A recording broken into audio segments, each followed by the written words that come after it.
Good morning, metalheads of the internet, and welcome to a brand new episode of the Metal Meltdown. More specifically, a brand new Albums I Missed video. And let's not waste any time today, let's just jump right into it. There were a lot of albums that we missed in September of 2022, a slew of them pretty high profile as well. So let's just start it up. Albums I Missed, September 2022, Booyah! First up, we have There's Only Black. This is the sophomore studio album from Venom Inc., who are an offshoot of English first-wave black metal crew Venom. They actually coined the term black metal on their album Black Metal of the same name, released in the early 1980s. I don't really know or care why there are two versions of Venom operating at the same time, but I can tell you that it doesn't matter, because neither of them have released anything all that special in the past few years, and There's Only Black is no exception to the rule. It's very simple, very predictable, very primitive, almost cavemanish meat and potatoes, heavy metal, you know, a lot of plodding riffs, a lot of angry shouted vocals. The production is kind of flat and tinny. There's nothing especially dynamic or punchy or exciting about it. I'll concede that it's not as sloppy as some of the stuff that the actual Venom has been putting out in the past few years. It's definitely better produced, but like, I don't know, it's still not very interesting. It's still not very memorable. So yeah, not a fan, I guess. Maybe if you're an old fuddy-duddy who grew up listening to Welcome to Hell and black metal and all that shit, maybe this will put a smile on your face, but I don't know, I think you'd still be better off just listening to those records instead. So yeah, you can skip this, no harm done. Next up, we have Darker Still from Parkway Drive. I'm bringing this up more so out of obligation than desire, because this was one of the bigger releases of September 2022, and we didn't really talk about it at all. So, yeah. All I'm gonna say is that I've never been a fan of Parkway Drive, and this album really did not do a fucking thing to change my mind. I was thoroughly bored by a lot of what was on this album. I turned it off about halfway through. I don't hate it by any stretch, I just don't really fucking care. As Mad Mike would put it, of all the metalcore albums released this year, this is definitely one of them. Hard pass. Next up, we have Null, the 8th studio album from Ken Mode, a Canadian hardcore noise rock sludge metal crew. I had fully intended to review this album here on the Metal Meltdown, but then Razor went ahead and dropped the worst thrash metal album of the year, and therefore I was compelled to talk about that instead. On the bright side, we can still talk about Null here, in this video, right now, and good thing too, because this thing's fucking great. It's dark and weird and heavy and really strange and oppressive. It's everything Ken Mode have done so well over the course of the past 20 years, confined into one Molotov cocktail of like misery and madness. A lot of anxious noise, a lot of sludgy, crusty, groovy riffs, a lot of gnarly hardcore beatdowns. It's Ken Mode, doing what Ken Mode do best. It's a great fucking record. Had I gone ahead and given this an official review, strong 4 to 5, easy fucking peasy. If by chance you're not familiar with this band, change that immediately.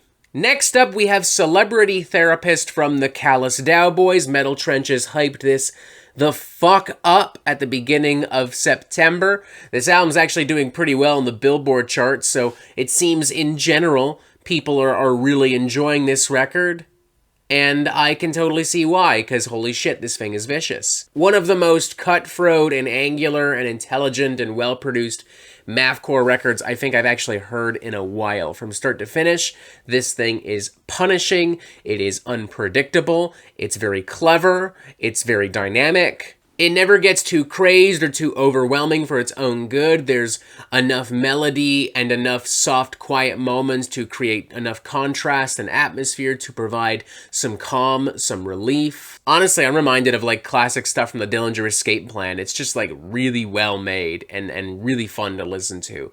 Highly recommend this. The best mathcore record I've heard in a while. Not that there's really much competition at this point.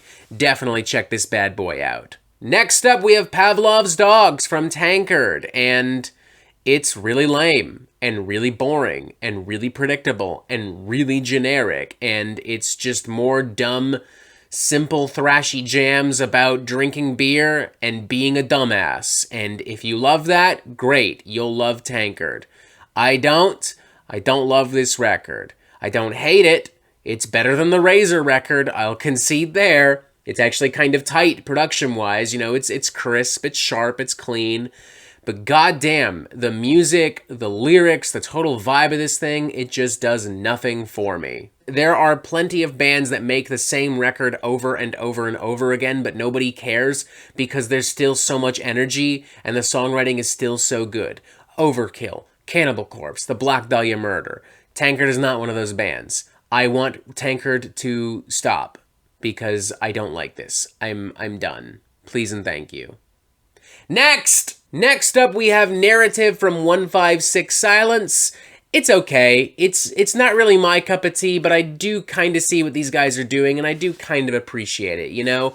They're kind of mixing a lot of the energies and vibes of like metalcore and post-hardcore and new metal into something that is very emotive, into something that is very anguished and very bitter and very heavy. There are a lot of hard-hitting beatdowns, a lot of great, anguished, and very painful vocal deliveries. It loses a little bit of its momentum for me at a certain point and starts to feel a little repetitive. But I think if you're like really into like modern metalcore and new metal, and specifically if you're down with the idea of these two worlds colliding in slightly melodramatic and edgy fashion, then you'll dig this record and more power to ya. I definitely got more out of this record than I thought I would, but yeah, overall, not really my thing. But maybe it's your thing, and if that's the case, I'm so happy for you. Have fun. Next up, we have Philosophical Collapse, the sophomore studio album from Innumerable Forms. Holy shit, this thing is heavy. Holy shit, this thing is dark. This record just kind of consumes you with bleak and brutal death doom. Like, it just reeks of, like, hopelessness and failure and misery. Innumerable Forms sound like they've literally just given up on humanity on this thing. They've given up on everything and everyone. They've given up on themselves, and it results in some really powerful material. Lots of super beefy riffs and beats. I love the production and the mixing of this thing too. It sounds and feels absolutely massive. I will concede that at times it is a little bit too slow-paced and maybe some of the riffs are a little too blunt and I would like something a little bit more punchy and dynamic, but honestly, I have no major concern with this. If you like really depraved, fucked up death doom, then you're gonna love this record. I fucking guarantee it. Next up, we have Retaliation from Vermin Womb, which is an extremely aggressive, hyper-explosive, in-your-face grindcore record.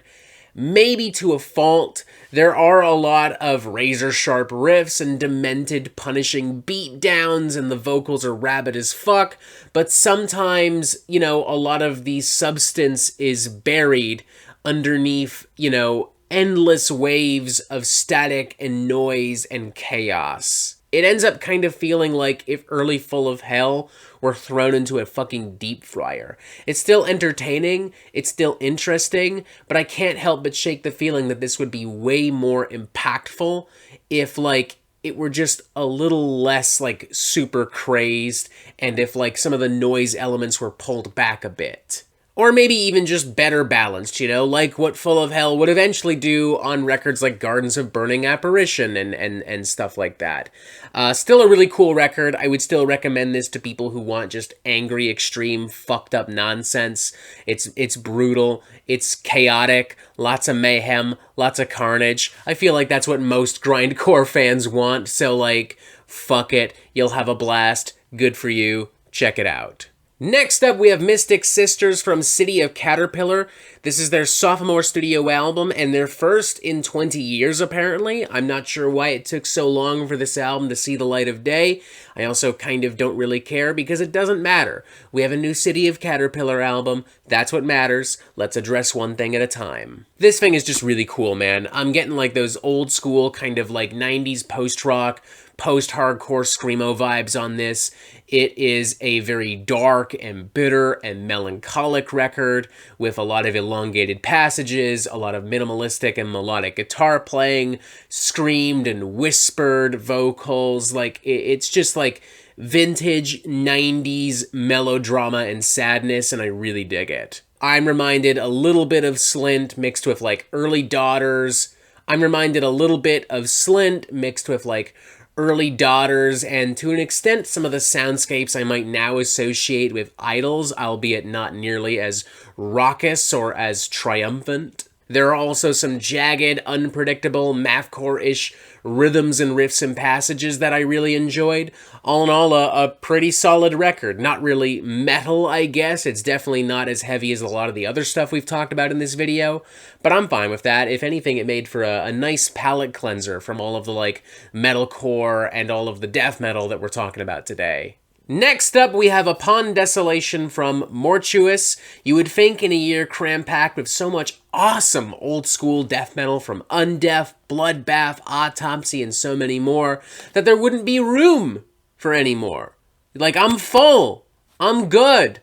Check, please. And I don't care. I ate it up because I'm a fucking idiot. It's delicious. Upon Desolation, delicious. Old school death metal, hellfire and insanity and brutality, tons of beefy muscular riffs, tons of like gurgling Cookie Monster vocals, tons of gnarly beatdowns. Is it one-dimensional? Yeah, maybe. Is it extremely generic? That's fair to say, but who cares? As far as old school death metal is concerned, if it ain't broke, don't fucking fix it. I don't really care about anything so long as the production is on point, so long as the riffs are super crushing, so long as the songwriting is on point, and, you know, Upon Desolation succeeds in all the areas where it needs to succeed. It's fun, it's heavy, it's nasty, it's everything you want from a really good death metal record. Check it out. Next up, we have Mirage from Gaerea? Gruyere Cheese? I don't know how to pronounce this fucking band's name. Here's what I do know, though. Mirage, one of the best black metal albums of 2022. Yeah, I said it. It's fucking great. I liked their previous album, but I wasn't really blown away by it in the way that so many other people were. I didn't really see what was so special about them. I didn't really see why people were losing their fucking minds. Now I get it. Now I see it. I mean, this is such an emotive record. It's so tight. It's so dark. It's everything Gaerea was already doing pretty well, with the added intensity of like some melodic black metal and even black gaze. There's more melodic guitar licks. The production is heavier. Everything is more brutal, more intense, more emotive. Stuff like Arson and Deluge, probably some of the most like emotionally charged black metal I've heard this year. I like the slower passages. I like the more diverse and flexible songwriting. Mantle and Laud are great too. I like the operatic cinematic vibes of the latter. Opening track Memoir is fantastic. Had I reviewed this, we'd be looking at a very strong 4.5 out of 5. I regret not having done a full album review for this, because it really is kind of fantastic, folks. Check it out if you somehow haven't already. Next up, we have the Grove Sundial from Warforged, and I'm really impressed by this thing. Way different from their previous studio album, which was a more straightforward kind of modern tech death record, albeit with some more cinematic ambitions. This, by comparison, is borrowing a lot from like modern progressive metal and deathcore, little bits and pieces of Revocation, Rivers of Nile, the Black Dahlia Murder. There are acoustic guitars, clean vocals, keyboards, electronic beats and rhythms. It's more punchy, it's more dynamic, it's more memorable as a result of all of this. I do sometimes feel like the songs themselves are a little unfocused and that we're just kind of jumping from one style and one idea to the next, but all the individual components are so good, and the overall portrait itself, you know, that Warforged ends up revealing at the end is still pretty interesting, even if perhaps a touch messy. It's bigger, bolder, it's more creative, it's better in every way from what they were doing before, which I still thought was pretty good, but even so, this was another record I kind of wanted to review. I think I would have gone with a pretty enthusiastic 3.5 out of 5. Definitely one of the more interesting kind of tech death, prog death records I've heard this year. Very excited to see Warforged continue to build on this momentum, because if they do so, honestly, I think the next album will knock it out of the goddamn motherfucking park. Very excited for that. Next up, we have Loud Arriver, the debut album from Sonja. This thing's pretty cool. It's gloomy, it's spooky, it's fun. It brings in a lot of influence from occult rock and goth rock and like 80s heavy metal. Think early Ghost meets Unto Others meets Huntress, and you're kind of in the right ballpark. A lot of really catchy and endearing hooks and melodies. A lot of spooky, menacing atmospheres and vibes. Songwriting is consistently really great. I found myself singing along to stuff like Nylon Nights and Daughter of the Morning Star after just one listen. Just a really great record overall, probably one of the more interesting and memorable debuts I've heard this year. Definitely check it out if you're looking for the perfect soundtrack to Halloween 2022. It'll definitely fit the vibe quite nicely. Next up, we have Diner Coffee from Mamaleek, and holy shit, this one is weird. This is like really twisted, miserable, schizophrenic jazz and black metal and noise fusion shit. It's totally unorthodox and unpredictable and off the walls fucking bonkers at times. I'm fascinated by it, I'm intrigued by it, but I can't really say that I'm like really enjoying it. This is that rare moment where I think that an album is just a little too weird for its own good. I mean, you'll have these jazzy sprawls with like this totally incoherent screaming, and then it'll launch into like this really kind of sludgy black metal riff with a lot of like nonsensical blast beats and shit. And then you'll have like these really noisy passages with more totally incoherent screaming. A lot of the songs are really long and kind of aimless, just kind of moving from one chaotic section to the other. It's not especially cohesive. There's no real concise flow to anything or meaning. If there is some kind of deeper concept or intention to all of this, then I'm simply not getting it. Maybe someone can explain it to me. That would be awesome of you. I don't hate this record. I think I would recommend this just because like it's definitely not like anything else you'll hear this year. But yeah. A little weird. It's pretty weird, bro. Even for me, it's pretty fucking weird. Solid weird out of 5. Next up, we have another debut album, this time from Toronto atmospheric and dissonant death metal crew Gutvoid, entitled Durance of Lightless Horizons. I think it's pretty cool. A lot of beefy, gnarly, muscular, brutal riffs and passages with some more atmospheric tones, with some weirder guitar playing, with some more atmospheric bits and pieces. It's very crushing and immersive, often thought-provoking lyrically and conceptually at times. The thing that's maybe holding me back from really loving this record is the very straightforward kind of death metal vocal assault. I mean, they're not ineffective per se, but like, I feel like a little bit more variety and range in the vocal delivery would really help to further sell a lot of this. Plus, it just makes sense. Like, there's so much going on with the music itself. Why settle for such a straightforward kind of Cookie Monster guttural? Still, though, a really cool record. I don't think a lot of people are going to be really bothered by that. I'm not really either. It's just something where I'm like, man, this could have been so much more if they had done this or this instead. You know what I mean? Still a really strong debut. Still pumped to see what Gutvoid does next, how they continue to evolve from here on. The aforementioned Sonja record definitely wins the award for Best Debut Album of the Month, but this is a solid runner-up, you know? Nothing wrong with a silver medal. Nothing wrong whatsoever. Next up, we have a new EP from Coupleskate entitled Human Resources. Pretty straightforward, but really fun, punchy gore grind. It's gross, it's gory, it's gruesome, it's nasty, it's in your face. Very short and straight to the point as well. Pretty much everything you want from a really good gore grind release of any kind. Also, it features ya boy, Robert Walton from the Metal Meltdown, on the closing track. That track, Meteorologist, specifically features a sample which I'm assuming is taken from either the Pissgrave or the Sanguisugabog review. I don't know off the top of my head.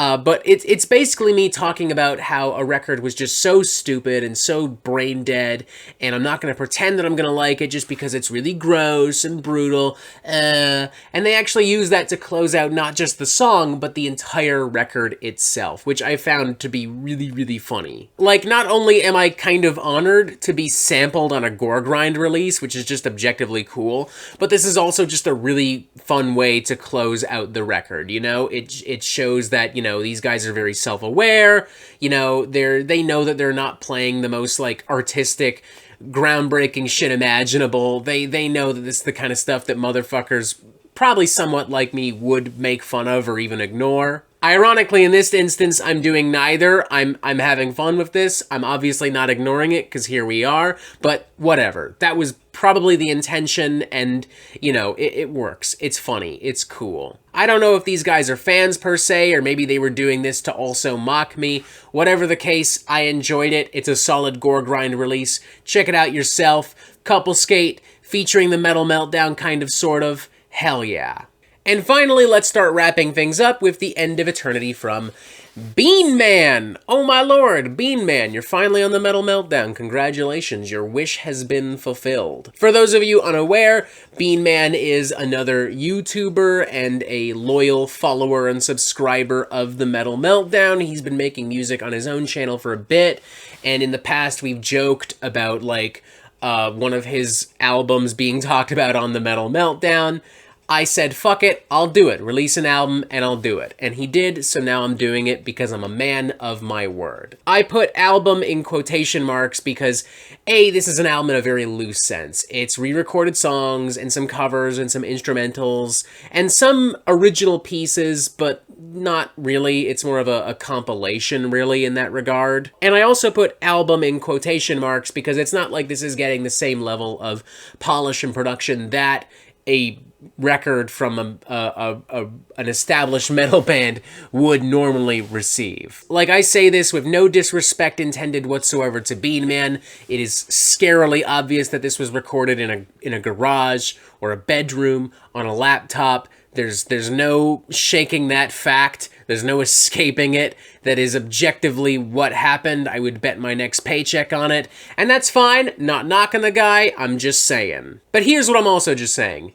BeanMan's got a lot of energy, a lot of enthusiasm. The fact that he's releasing albums on YouTube is cool. Like, he's definitely released more albums than me, I'll give him that. He's doing a lot, if not all of this, himself, and he's doing a pretty good job. He's got some tasty riffs and licks here and there. He's an impressive guitar player. He's doing a good job, he's having fun, and I'm having fun as a result, warts and all. Like, it's a charming and endearing record. If this were released by a big-name rock band, I would have some concerns, but, you know, BeanMan's just a YouTuber, just playing music for the love of music, doing his thing, and I appreciate and respect the fuck out of that. He's doing a good job.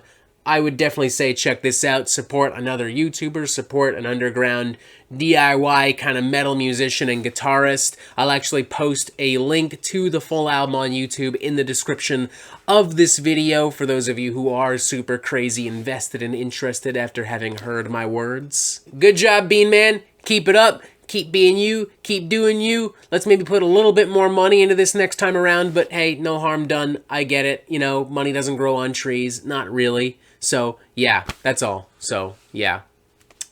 Cool! Alright, we're done here. I want to go watch Rings of Power and maybe catch up on She-Hulk before I have to go to work. So, yeah, bye. We're done. I'm well aware there are probably tons of other records that I missed in the month of September 2022. I don't care. Like, I would be here all fucking day if I talked about every single album that came out this fucking month. So you're just gonna have to live with it. Or more appropriately, you can tell me about those albums in the comments section below. You can also check out these videos. Who knows what's here? I don't know. You can press this button to subscribe for more updates on the Metal Meltdown, blah, blah, blah, blah, blah. And also, as always, you can have yourself a fantastic fucking day. Cheers, folks. Thanks for tuning in.